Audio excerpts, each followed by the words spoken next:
Sobre el otro tema, miren, se confirma lo que hemos venido diciendo, que Morena tiene vínculos con el crimen organizado. Qué bueno que se detuvo a este alcalde, pero necesitan redoblar el paso, porque quedan muchos alcaldes más, inclusive gobernadores, de los cuales pues existe la presunción de que tienen vínculos con el crimen organizado. Y segundo, exigirle a Morena que se haga cargo, que se haga responsable de lo que le corresponde a Morena y únicamente a Morena. Es decir, quienes fueron postulados por Morena y decidieron pactar con los criminales, operar con los criminales, cobrar derecho de piso, pues es responsabilidad de Morena. Y por último, si quieren pacificar al país, lo primero que tienen que hacer es acabar con sus vínculos con el crimen organizado, porque mientras sigan existiendo decenas de alcaldes, gobernadores, funcionarios metidos en el huachicol fiscal, en el crimen organizado, mientras Morena sea parte de la delincuencia, el país no se va a pacificar. Nuestra exigencia sigue siendo esa, que rompan sus vínculos con el crimen organizado y que vayan a la cárcel quienes pactaron con el crimen organizado.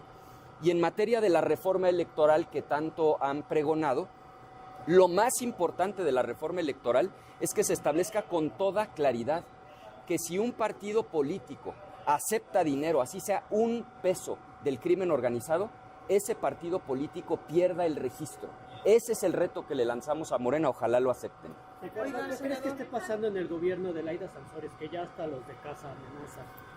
Bueno, no solo en el de Laida, lo que veo es que hay una crisis en Morena, en donde pues ejercen el poder de manera tremendamente autoritaria. El caso de Campeche, por supuesto, es un gran ejemplo, al grado de ya inclusive atropellar a los propios militantes de su partido. Ahora, si eso le hacen a los militantes de su partido, nada más imagínense lo que le hacen a la sociedad civil organizada y a los ciudadanos en general.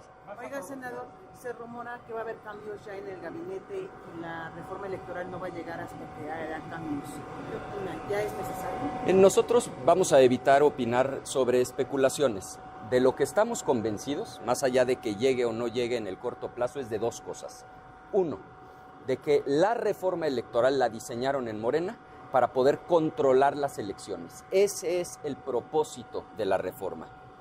Y dos, que si de veras quisieran mejorar la democracia, tendríamos que empezar por establecer sanciones severísimas a quienes pacten con el crimen organizado y establecer con toda claridad en la ley que si un partido político recibe un centavo del huachicol fiscal, del crimen organizado, como ha ocurrido en el caso de Morena, pues el partido desaparezca y pierda el registro. Eso sí sería sano para la democracia mexicana. ¿Los posibles cambios en el gabinete ya se habían tardado? La verdad es que no tenemos ninguna información.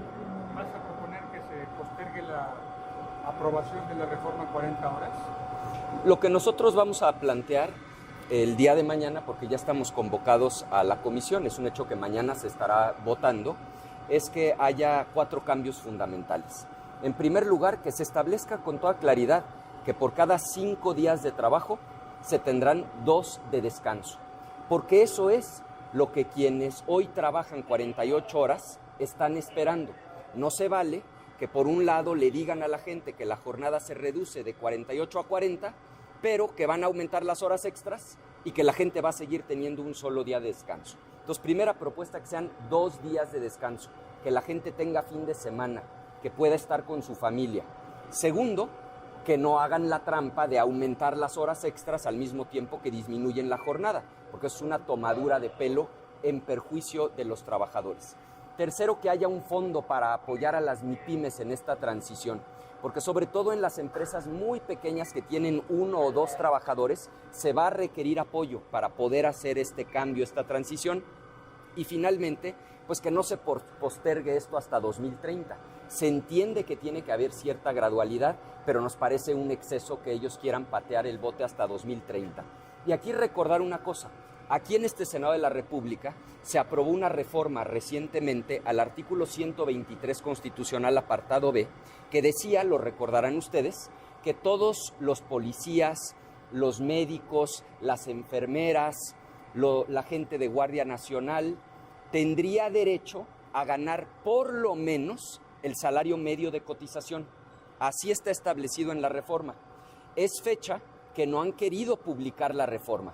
Eso quiere decir que hacen reformas para hacer como que están del lado de los trabajadores, pero a la hora de implementar las reformas lo que hacen es postergar y no permitir que entren en vigor. Nos preocupa que con la reforma de reducción de la jornada de 48 a 40 horas termine pasando lo mismo. Por eso nuestra exigencia a que, si bien puede haber gradualidad, de ninguna manera es válido que quieran patear el bote hasta el año 2030.